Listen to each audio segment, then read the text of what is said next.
The wind screamed across the white desert of Antarctica. Snow blew in every direction, cutting against the few humans brave enough to work there.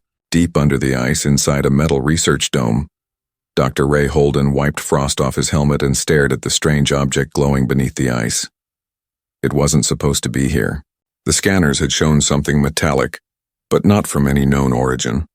Not a rock, not a satellite, not even an old crash site. The shape was smooth, round, and pulsing softly with blue light. "Dr. Holden," said Mira, the youngest scientist on the team, her voice shaking through the headset. "I think we should stop digging. The readings. They're strange. Like it's alive." Ray smiled faintly under his frost mask. "Relax, Mira. It's probably a meteor with some trapped gas or magnetic material. We'll find out soon enough." But Mira didn't relax. The numbers on her scanner kept rising. Energy levels, radiation, and something else, a slow rhythmic pulse, like a heartbeat. The others worked silently, cutting the final layer of ice. The sound of drills echoed in the small chamber. Then suddenly, crack! A large piece of ice broke away and the glowing object rolled slightly, revealing what looked like a hand. Everyone froze. It was slender, pale blue, and covered with a thin silver cloth that shimmered even in the low light. The fingers were long and almost human, but not quite. "God," whispered one of the engineers. That's not possible." Ray moved closer, his breath fogging up his visor. "Get the lights, now!" The lamps flicked on and the full shape came into view. A human-like figure, almost 7 feet tall, lay encased in the ice, wrapped tightly in the silver cloth. Her face was hidden, her body peaceful, like she was sleeping. Mira took a step back. Her voice trembled. "It looks like a woman." Ray didn't answer. His eyes were wide with wonder. This could be the greatest discovery in human history. They lifted the frozen body carefully, using heat rods to melt the surrounding ice. The blue glow from the figure's body grew brighter with each minute. Finally, she was free. Inside the lab chamber, they placed her on a metal table. The air was thick and cold. Machines beeped quietly. "She's not human," said one of the medtechs. "Look at her skin temperature. -20 degrees, but no decay. No sign of death." Mira stood beside her, whispering, "Please don't take the cloth off." Ray turned to her, surprised. "What did you say?" "I'm serious," Mira said, eyes wide. "The readings. They're changing. The energy inside her, it's reacting to us. Maybe the cloth is holding it in. Or maybe it's protecting us." Ray frowned. "We can't just leave it covered forever. We need to know what's underneath. For all we know, it's just an ancient experiment or—" A loud beep cut him off. The monitor beside the table started flashing wildly. The energy levels had doubled, then tripled. The heartbeat signal grew stronger. Mira's voice rose. "Dr. Holden, please, something's waking up." But Ray was too curious, too fascinated. He had chased discoveries all his life, and this one was beyond anything he'd imagined. He reached out, his gloved hand hovering above the silver cloth. "Don't," Mira whispered again. "Please don't take the cloth off." The rest of the team watched in silence, their breath fogging the cold air. The hum in the room grew louder. A faint vibration ran through the floor. Ray hesitated for just a second, then pulled the cloth back. Instantly, every light in the chamber flickered. The power dropped for half a second, just long enough for everyone to gasp. Then the emergency lights came on, bathing the room in a red glow. Under the cloth lay a woman's face, beautiful, calm, and completely alien. Her skin shimmered like crystal ice. Her hair floated softly as if underwater, even though the air was still. Her eyes were closed, but her lips began to move. Mira stepped back in horror. "She's alive." The alien woman's eyelids slowly opened. 2 glowing silver eyes looked straight at Ray. For a heartbeat, he couldn't move, couldn't breathe. Then she whispered, in a broken, echoing voice that seemed to come from everywhere at once. "You should not have awakened me." The sound made the machines around them buzz and flicker. A gust of freezing wind burst from her body, knocking over a tray of tools. Frost spread across the walls in seconds. Ray stumbled backward, eyes wide in shock. The woman blinked once, slowly. Then her gaze locked onto the capsule she had been inside. Symbols glowed faintly on its surface, strange and unreadable. Mira rushed to the console. "Dr. Holden, the readings that they're going off the scale. She's giving off some kind of energy." But Ray couldn't answer. He was frozen, not from fear but from awe. The woman raised one glowing hand toward him, and the red lights reflected off her silver eyes. "Human," she whispered, voice trembling like wind over glass. "They will come." And then every screen in the lab went black. The only sound left was the hum of her heartbeat, slow, steady, and growing louder. The storm outside began to rise again, screaming through the ice, and deep beneath the frozen earth, something else and something older than humanity began to awaken. The silence after the storm was heavy, like the whole base was holding its breath. The lights had died completely, leaving only the faint silver glow from the alien woman's skin. The air smelled like burned wires and cold metal.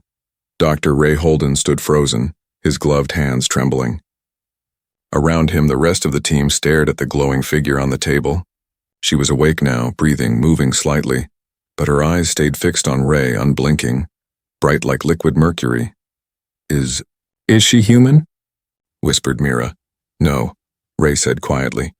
"Not even close." The woman's head tilted. Her voice came again, soft but echoing, layered like it came from more than one mouth. "You touched what should not be touched. You woke the Guardian." The words sent a chill through everyone. "What Guardian?" Ray asked carefully. "Who are you?" The woman didn't answer. She raised her hand, and every metal object in the room lifted slightly from the tables, floating for a heartbeat before falling back down. The hum of invisible energy filled the chamber. Mira gasped. "Dr. Holden, we need to stop this." "If she—" But the woman turned her head toward Mira, and for a moment everything went still again. Her silver eyes softened. "You—" "Fear," she said slowly. "Good. Fear keeps you alive." Ray stepped closer, his curiosity burning stronger than his fear. "We're scientists. We found you deep in the ice. How long were you down there?" The woman blinked, her gaze turning distant. "Longer than your species remembers the stars," she said softly. "The war ended." But the silence never did. Mira frowned. "What war?" The woman looked at her, and in that instant, the screens behind her flickered to life even though the power was still off. Strange images filled the room. Burning planets, ships breaking apart, creatures made of metal devouring worlds. Ray's mouth went dry. "What are they?" "The Devourers," she said. "They do not live. They do not die. They only consume." Her voice trembled as if each word was heavy with memory. "I fought them once. I was left behind to seal the path," Mira whispered. "Seal it? You mean your prison?" The woman nodded slowly. "To stop them, I had to become their bait. My kind wrapped me in the Guardian cloth. It hid my life energy. But when you took it off," she looked straight at Ray, "they heard me again." A terrible realization spread across Mira's face. "You mean they know you're alive?" The alien woman's eyes dimmed for a second. "Yes, they are coming." The ground beneath them trembled. A deep, distant sound echoed from outside, not thunder, but something else. A low, hollow roar that rolled across the ice. One of the engineers ran to the window. What the hell was that? Outside, through the swirling snow, a strange light pulsed in the sky. It wasn't lightning. It was too steady, too controlled, like a signal. Ray turned to Mira. "We need to seal the base. Contact command." "The radio's dead," she said. "No power, no signal. It's like something is blocking us." The alien woman slowly stood up. Her movements were graceful but wrong, too smooth, too precise. The silver glow around her body spread across the floor in thin, web-like patterns, almost like veins of light crawling through the metal. "You cannot hide," she said. "The moment I awoke, the void answered. The Devourers sense life like fire in darkness." Ray clenched his jaw. "Then help us stop them." The woman looked at him with strange pity. "You cannot stop them. You are fragile. You are still learning how to walk among the stars. My people failed, and we were born from them." Mira stepped closer, fear replaced with quiet courage. "Then why are you warning us?" For a long moment, the alien woman said nothing. Then she whispered, almost to herself, "Because you freed me." Her hand glowed brighter, and a pattern appeared on the capsule she had come from. A series of symbols that shimmered like stars. The machines in the room suddenly powered back on, though no one had touched them. "What did you just do?" Ray asked. "I sent a message," she said softly. Mira's voice shook. "To who?" "To warn them that I am awake," the alien answered. Her silver eyes narrowed. "But it is too late." The base lights flickered once more, then every alarm began to scream. Red lights flashed across the walls. The radar screen showed movement, not on the ground but above. Ray turned to the others. Something's entering the atmosphere. The alien woman looked up toward the ceiling as if she could see through the ice, through the sky into the stars themselves. Her voice was calm but heavy, like the end of a prophecy. They are here. Outside, the storm broke apart. From the clouds above Antarctica, strange black shapes descended, sharp, fast, silent. Mira grabbed Ray's arm. "Dr. Holden, what do we do?" Ray looked at the glowing woman still standing tall and unshaken. "We stay alive," he said. But deep down he already knew humanity had just woken something much bigger than itself. The radar kept screaming. A high, sharp sound filled the control room, a sound that felt like panic made real. The screen showed moving dots, dozens of them, above the ice storm. Dr. Ray Holden stood frozen, his eyes glued to the display. "Those can't be planes," he whispered. "Nothing flies in this weather." The alien woman, Alara, stood still near the broken capsule, her silver eyes dim but focused. Her voice was calm, almost sad. "They are not planes. They are hunters." Mira looked up from the console. "Hunters? You mean those things are alive?" Alara turned her head slowly as if hearing something beyond human range. "Alive and not alive. They serve only one purpose, to erase what they cannot control." The wind howled outside. The lights flickered again, and the temperature dropped so fast that frost began to creep across the walls. Ray clenched his fists. "Why would they come here?" "Why you?" Alara's gaze turned toward him. "Because I was their jailer once," she said. "And now my prison is broken." For a moment, no one spoke. The hum of machines filled the silence like nervous breathing. Then one of the engineers shouted from across the room, "Dr. Holden, the satellite array is picking up something, a signal." "It's coming from orbit!" Ray hurried over. On the screen, a series of strange patterns scrolled across the feed. Not words, not numbers, but shapes moving like living light. Mira stared at it. "It's not human code." "Could it be her language?" Alara closed her eyes. The screen stopped moving and the pattern froze into a single glowing symbol, one that pulsed like a heartbeat. "Yes," she whispered. "It is my kind's distress code." "Distress?" Ray asked. "You mean they're coming to help?" Alara opened her eyes again. "No, they are long dead." The words hung in the air like ice. "Then who answered the signal?" Mira asked softly. Alara didn't respond. Instead, she walked to the center of the room, her bare feet leaving faint light prints on the floor. "You must understand, human. When my people fought the Devourers, we used a final weapon. It was made from thought, not matter. It consumed both flesh and metal. I was left here to hold the gate closed to stop it from spreading." Ray frowned. "The gate?" "The opening between worlds," Alara said. "Your scientists would call it a rift and a wound in space." Mira swallowed hard. "And now that you're awake?" "The wound bleeds again." A deep rumble shook the floor. Dust fell from the ceiling vents. The entire base groaned like it was being pushed by something enormous. Alara turned toward the capsule. Her hand brushed across its surface and more symbols appeared, glowing softly like stars. "There is a way to hide again," she said. "To close my energy signature. But it needs power. A lot of power." Ray looked at the control panel. "How much?" "All of it," she said. "Your base must die so the world can live." For a moment, Ray thought she was joking, but her face was perfectly serious. Mira stepped forward. "Wait, you're asking us to shut everything down?" "We'll freeze to death." "You will die either way," Alara said quietly. "But if I can mask my signal, they may not find this world." "Not yet." The alarm stopped suddenly. The radar screen went blank. Everyone froze. Ray looked around. Did it stop?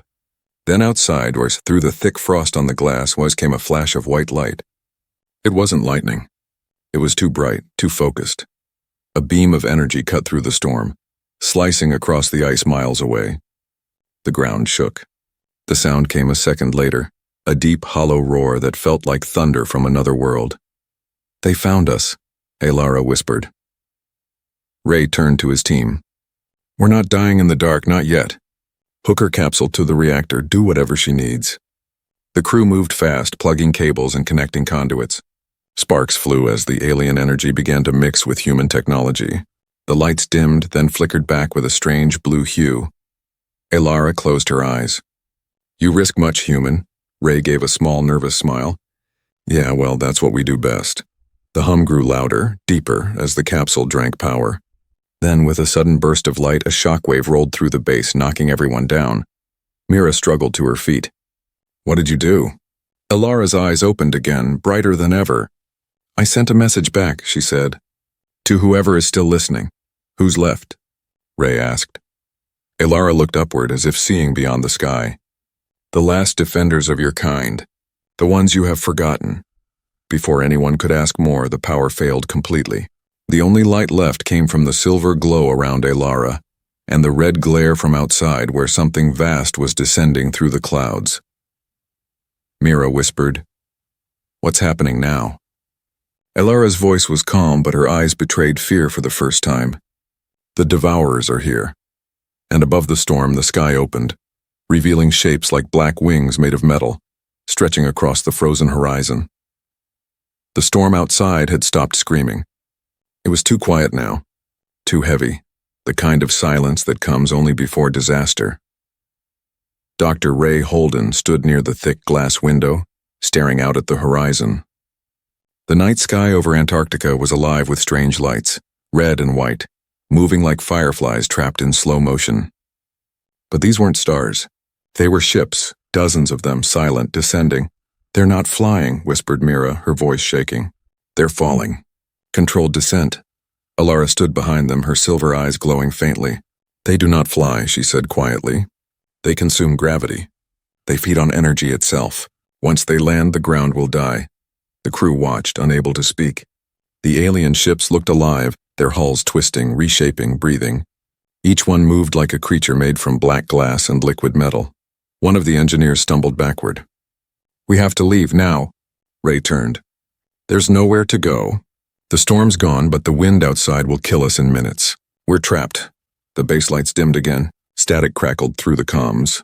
A strange, low hum vibrated through the walls, deep and steady like the heartbeat of something enormous. Elara closed her eyes. "They are scanning. Searching for me." Mira looked around. "Can't we hide you somehow? Shut down the reactor? Cut power?" Elara shook her head. "They have already tasted my signal. They know I am awake. They come to erase the trace." Another flash outside, this time closer. A beam of dark energy hit the ice, carving a massive trench through it like a hot knife through glass. The ice melted, boiled, then froze again in seconds. The ground shook. Equipment fell. The sound was deafening. Ray grabbed Mira's arm and pulled her under the control table as ceiling panels crashed down. "Stay down!" The roar stopped suddenly. Then came the sound. A slow, heavy thud, like footsteps of something impossibly large walking on the ice. Mira's heart pounded. "What is that?" Elara's voice was calm but cold. "One of them." She turned toward the sealed door. Her eyes narrowed as the metal began to vibrate. "They smell fear," she said softly. "It makes them stronger." The steel door began to bend inward, screeching under invisible pressure. Bolts popped out one by one. The humans backed away. "Dr. Holden," shouted one of the engineers. "The emergency shaft." "We can reach the power core through it." Ray nodded quickly. "Go!" "Take the samples and Mira, move." Mira hesitated, looking at Elara. "What about her?" Elara didn't move. "Go, they came for me, but Ray didn't listen. We don't leave anyone behind. Not human, not alien." He grabbed her arm. The touch burned like cold fire, but he didn't let go. "You're part of this now. You want to stop them? Then help us fight." For the first time, Elara looked surprised. Her voice softened. "Fight! You cannot defeat them." "Maybe not," Ray said, "but I can make them regret it." The metal door burst open. A cloud of black smoke poured in. Not smoke, but moving dust, tiny mechanical shards forming a shape. A tall, jagged creature stepped forward, its body made of shifting armor plates and pulsing red light. It screeched, a sound like 1,000 blades grinding together. Mira screamed. The crew opened fire with emergency rifles, bullets sparking uselessly off the creature's body. Ray shouted, "Elara!" She lifted her hand. A surge of silver energy exploded outward, hitting the creature and throwing it back through the door. The light dimmed instantly after. She staggered, breathing hard. Too weak, she whispered. I need energy. Ray pointed toward the power core chamber below. Then we get you some. They ran through the shaking corridors, alarms flashing red. The whole base trembled as more explosions echoed above. Mira looked up through a cracked ceiling panel. Through it, she could see the night sky tearing open. The ships had started releasing smaller shapes, thousands of insect-like drones swarming down like black snow. They're covering the ice. She shouted. Ray kept running. Then we move faster. At the end of the hall, Alara stopped. Her eyes turned bright again. Wait, she said. Listen, the sound changed. The hum outside became higher, sharper, not from the devourers this time. From above them, Mira frowned. What is that? Alara tilted her head, almost smiling for the first time. Not them. Through the storm clouds, a new light appeared, blue, pure, and steady. It wasn't alien. It wasn't human military tech either. It was something else. Ray stared. What the hell is that? Alara whispered. The message was received. The blue light broke through the clouds, splitting the darkness apart. For a brief second, the world was lit like day, and in that light the devourers screamed. Then everything went white. When the light faded, the world was no longer the same. The sky above the Antarctic base glowed pale blue, and the storm clouds had vanished as if erased by invisible hands. The silence that followed was not peaceful. It was stunned, broken only by the faint hum of cooling metal and distant crackles from the ruined lab. Dr. Ray Holden slowly opened his eyes. His ears still rang. Dust floated around him like falling snow. The air smelled of burnt plastic and ozone. Mira? He called weakly. A small voice answered, coughing. I'm here! She crawled out from under a collapsed console, her face pale and covered with frost. Ray pushed himself up, ignoring the pain in his side. The ceiling was half gone, torn open by the blast. Through the opening, he saw the impossible. Alien ships hovering motionless, their black armor cracked and hissing with smoke. The blue light from the sky had stopped them. He turned. Alara? The alien woman stood in the center of the ruined room, glowing faintly. Her body trembled, the light around her flickering like a dying candle. Ray approached. You saved us again? Alara shook her head. Not me, the message I sent. It reached what was left of my kin's ancient defense, a weapon drifting in the void. But it will not last. Outside, one of the damaged devourer ships began to move again, slowly. Its wounds were closing, like a beast healing itself. Mira stared in horror. They're regenerating. Alara's expression hardened. They always do. Ray looked around the ruined lab. Then we hit them harder. Alara's voice softened. Your weapons cannot harm them. You must understand, these are not machines. They are echoes of hunger. The more energy you give them, the stronger they become. Mira whispered. Then how do we fight? For a moment, no one spoke. The only sound was the low hum of the alien ships outside. Ray clenched his fists. We don't run. We don't hide. We do what humans always do when someone tries to erase us, and we fight smart. He pointed to the reactor chamber below. If we overload the base's reactor, it'll create an energy surge big enough to fry anything nearby. Even them. Mira's eyes widened. That'll kill us too. Ray gave a small, tired smile. Yeah, that's kind of the point. But Alara stepped forward. You cannot. The devourers will absorb your energy burst before it kills them. Only something that is not from this world can unmake them. Ray met her eyes. You? She hesitated. Yes. But if I do this, I will not survive. Mira shook her head quickly. No, there has to be another way. There is not, Alara said quietly. The light that answered my call has already begun to fade. If I merge with your reactor, I can amplify it one last time. It will burn me away, but it will burn them too. For the first time, her voice trembled. Not with fear, but with sorrow. I was born for war. I have never known choice. But you, she looked at Ray and Mira. You humans choose even when you have no hope. That is your strength. Ray took a slow breath. Then let us choose with you. He reached out, offering his hand. Alara looked at it for a long moment, then placed her shimmering hand over his. Her touch was cold and weightless, like holding a piece of light. Together, he said. Together, she whispered. The ground shook again. Outside, the ships began to move, roaring in fury. The base's metal beams groaned under the pressure. Mira ran to the control board. I'll route the core energy through her capsule. If this works, it'll blow a hole through the ice big enough to reach orbit. Ray nodded. Then do it fast. Alara stepped toward the reactor platform. The light from her body grew stronger, pure silver now, sharp and beautiful. Symbols appeared on her skin, glowing like ancient stars. Mira looked at her one last time. Will it hurt? Alara smiled faintly. It always does. The power surged. Alarms blared. The entire base shook violently as the reactor spun up to critical levels. The silver light spread through the walls, mixing with the blue glow from the sky. Ray shouted over the noise. Alara, when this is over, if this works, what happens to us? Her voice echoed through the room, soft and distant. If it works, you will see the dawn. Then her form exploded into light. The last thing Ray saw before the blinding flash swallowed everything was Alara's eyes, calm, full of peace and strangely human, and then the world turned white. The blast should have killed them. It should have turned the entire Antarctic base into nothing but frozen dust. But instead, it changed everything.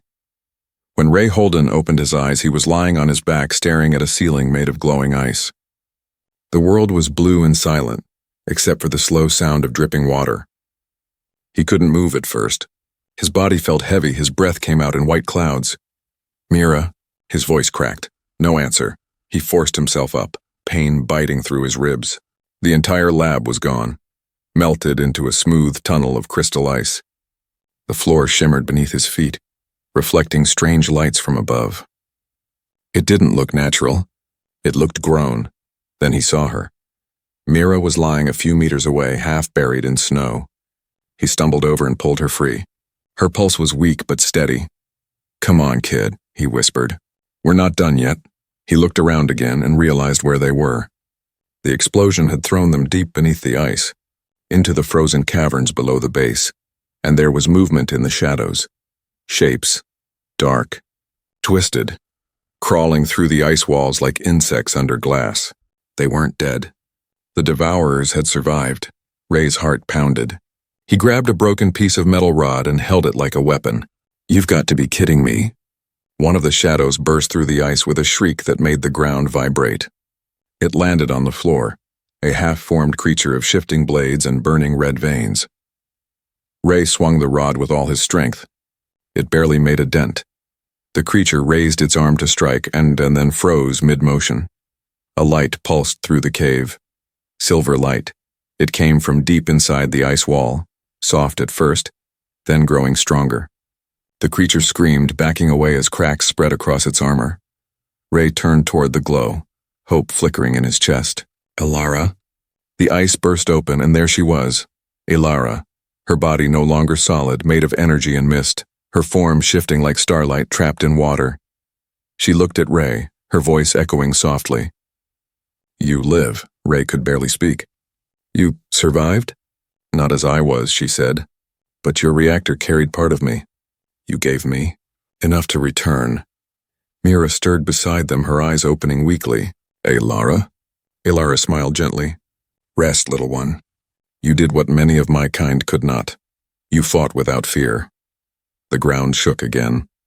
More of the devourers were coming, crawling through the cracks in the ice, hundreds of them. Their red lights glowed brighter with every movement. Alara turned toward them, her silver glow expanding. They will not stop. They cannot. I will hold them here. Ray stepped forward.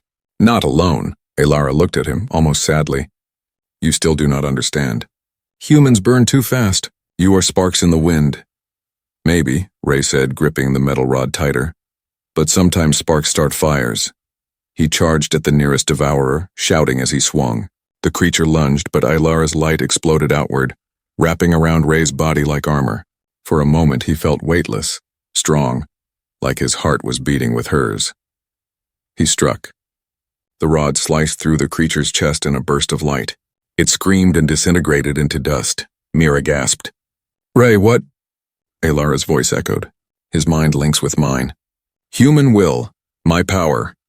Ray looked at his glowing hands, awed. Feels like fire, but alive. Then burn them, Alara said. And he did.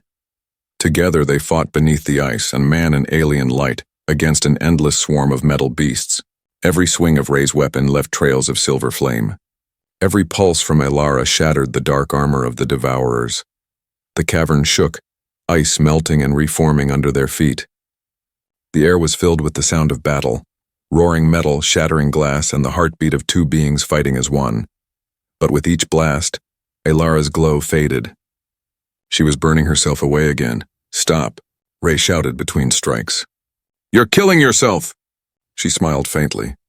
"You said it yourself, sometimes sparks start fires." Ray's throat tightened. "Not like this." She looked at him, her voice growing soft. "Human, your world deserves dawn. Promise me, you will keep the light, I promise," he said. Her silver eyes closed. The glow around her burst outward one final time, sweeping through the cavern like a storm. The Devourers screamed as their bodies cracked, melted, and vanished into smoke. Then, silence. The light dimmed. The ice walls stopped shaking. Only Ray and Mira remained, surrounded by melted glass and faintly glowing snow. Ray fell to his knees, chest heaving. "Elara?" But there was only stillness, no sound, no answer.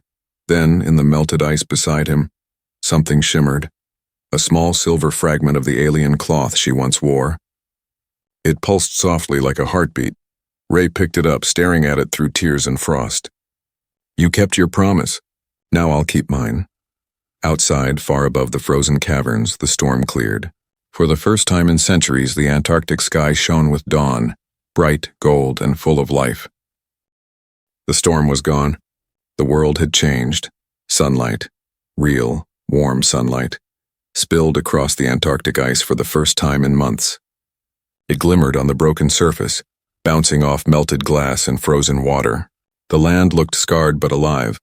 Dr. Ray Holden stood on what was once the roof of the base, now buried under snow and shards of alien metal. The wind was calm, whispering gently over the ruins. Beside him, Mira wrapped herself in a thermal blanket, her eyes distant and hollow. Neither of them spoke for a long time. The silence was too heavy to break. Finally, Ray opened his hand. In his palm lay the small silver fragment, the last piece of Elara's cloth. It pulsed softly, almost like it was breathing. "She's still in there," Mira said quietly. Ray nodded. "I don't know if it's her, or just what's left of her energy, but I can still feel it." The wind carried faint whispers, soft, distant, like an echo under ice. Mira thought she heard a voice say her name, but when she turned, there was only snow. For the first time, they could see far into the horizon, and what they saw chilled them. The ice was shattered for miles. Huge cracks spread across the land like veins, glowing faintly from below. Something had changed deep inside the earth itself. Mira looked at the cracks. "Did we stop them?" Ray looked toward the rising sun. "For now," she frowned. "For now?" he sighed. "If Elara was right, those things weren't the only ones. The Devourers exist beyond our stars. What we fought was just the first wave." Mira shivered. "Then what do we do when they come back?" Ray turned the silver fragment in his hand, watching it reflect the morning light. "We get ready." He crouched down and pressed the fragment into the ice. It sank slowly, melting a small circle around it, then stopped, glowing faintly beneath the surface. "What are you doing?" Mira asked. Ray smiled weakly. "Leaving her a grave, or maybe a seed." The ground around the fragment pulsed once, sending a ripple through the ice. Mira stepped closer, eyes wide. "It's growing." Tiny veins of silver light spread outward from where he'd placed the fragment, branching across the frozen ground like roots of light. They moved slowly but steady, vanishing deep into the cracks below. Ray whispered, "She's not gone. She's becoming something new." For a moment they stood there, two humans alone in the cold, watching the light spread quietly under their feet. Then Mira noticed the sky. A faint blue streak shimmered above the clouds, moving fast, silent, almost invisible unless you were looking right at it. "Ray," she said softly. "Up there," he looked up. The streak grew brighter for a second, like a star waving goodbye, then vanished into the sunlight. He smiled. "Goodbye, Elara." Mira's eyes filled with tears. "Do you think she'll come back?" Ray looked at the glowing cracks in the ice, then at the empty sky. If humanity keeps fighting, maybe she won't have to. He turned toward the remains of the base. Come on, we have to send a signal. Someone out there needs to know what happened here, what's coming. They walked together across the wreckage, their boots crunching softly against the frozen ground. Behind them, the silver light beneath the ice kept spreading, glowing brighter with every step they took away. Mira looked back once more. She gave everything to save us, Ray nodded, and she reminded us who we are. He stopped, staring at the distant sun rising higher over the ice. His voice was quiet, steady. Humans don't give up. We don't bow. We don't run. That's what she saw in us. That's what scared them. The wind grew softer, almost warm. Somewhere deep beneath the ice, a faint hum began to grow, steady, rhythmic, like a heartbeat. Mira heard it and smiled. She's still watching, isn't she? Ray looked toward the horizon, where the sunlight turned the ice golden. Yeah, he said softly. She's watching. And waiting. He took one last look at the sky, and for a brief moment he thought he saw a flash of silver, like eyes made of light staring down from above. Then it was gone. The camera would pull back now if this were a movie, rising high over the endless ice, showing two small figures walking across the vast white world that almost ended. But it didn't end, because humanity endured, because one man listened to a voice from the stars, because one alien believed in the fire of a fragile species. And somewhere, far beyond the edge of sight, a faint voice whispered through the void. Sometimes, the smallest spark lights the stars.